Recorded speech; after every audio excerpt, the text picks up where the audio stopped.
Lahat, samahan niyo po ako sa araw na ito. Almusal tayo with Neb.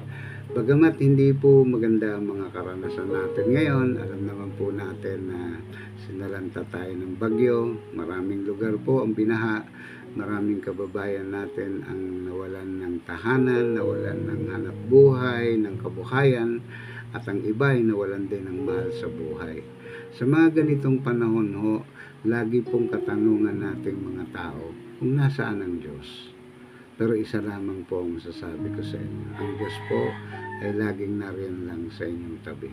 Manalangin kayo, manampalataya kayo, hindi Kanya iiwan at hindi kailanman natutulog ang ating Panginoong Hesukristo. Alam niya ang kaganapan sa ating buhay. Magbabasa po ako ng isang talata sa Mark verse 4, 35, 41. Dito po merong isang bagyo din ang nangyari na pinagdaanan ng kanyang mga alagad po, no, ni Hesukristo. Nakasakay sila sa bangka at naglalayag. Ito po ang nangyari. Ang mga alagad ay takot na takot habang lumalakas ang hangin at alon, habang si Jesus ay natutulog. Sigaw nila, "Guro, wala ka bang pakialam? Mamamatay na tayo." Pero bumangon si Jesus, isang salita lang, tumahimik ang bagyo. Ganon din po tayo, no? Sa mga panahon nito na ganito, na bagyo, pag nilaya natin ng salita, ano ang ginawa ni Jesus? Wala naman halos ginawa si Jesus eh. Nag-command lang siya na tumigil. Simple po, no? So kung ano man ito, manalangin lang tayo. At sa takdang panahon na sinabi ni Jesus na tumigil, titigil po lahat yan. Titigil yan. Marami ho tayong mga suffering sa buhay na dinadaanan. Hindi lang ho baha, hindi lang bagyo. Pero marami pa pong mga bigat na pasanin na dinadala natin na nagiging cross din natin. Ano? Sabi nga embrace your sufferings. Embrace your sufferings, your journey, but with Christ. Hindi ba? Dapat lagi natin siyang kasama. Yakapin lang natin ang lahat ng problema, ang lahat ng bigat sa buhay. Basahin po natin ang 2 Corinthians verse 4, 8 to 10 po. Ano?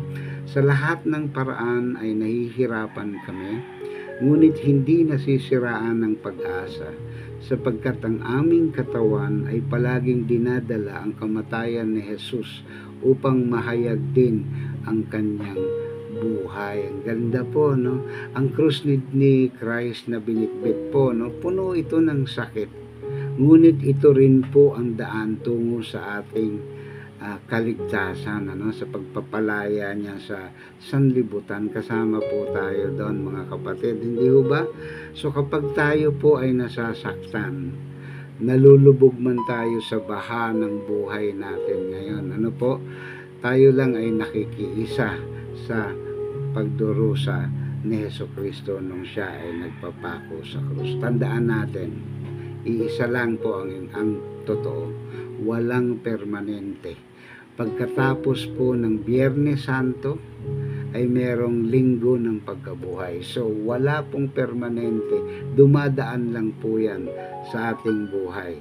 So hindi po yan ang wakas, hindi yan ang wakas, hindi yan ang katapusan mo. Maaring ngayon na walang ka ng bahay, baka bigyan ka pa ng mas malaking bahay, hindi ba?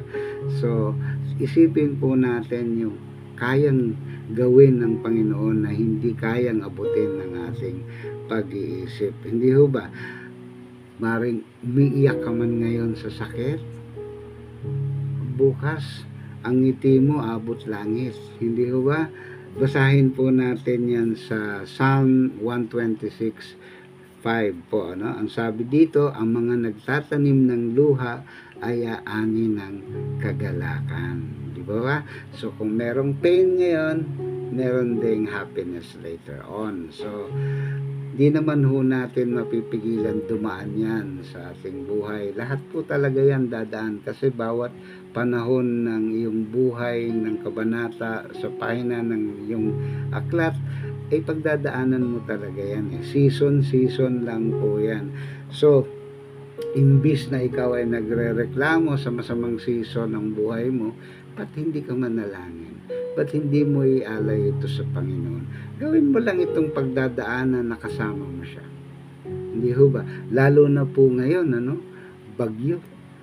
Imbis na nagmumukmuk tayo sa isang sulok ng ating kung saan man tayo safe, bakit hindi tayo tumulong? Magbigay tulong tayo sa mga kapwa natin na nangangailangan ng tulong. Mas maganda pong service yon sa ating Panginoon Diyos. Mas ikagagalak niya yon. Magsilbi tayong ilaw sa kadiliman ng iba. Hindi po ba? So napakaganda po, Huwag nating kalimutan na meron tayong Diyos. Meron tayong kasama sa mga bigat natin sa buhay. Yun lang po. Maraming salamat po. Nawa po ay nakapagbigay tayo ng konting inspirasyon sa ating mga kababayan. At wag natin kalimutan, magdasal po tayo at tumulong. Samahan niyo po ulit ako bukas sa Almusal Tayo with Neb, at God bless po sa ating lahat.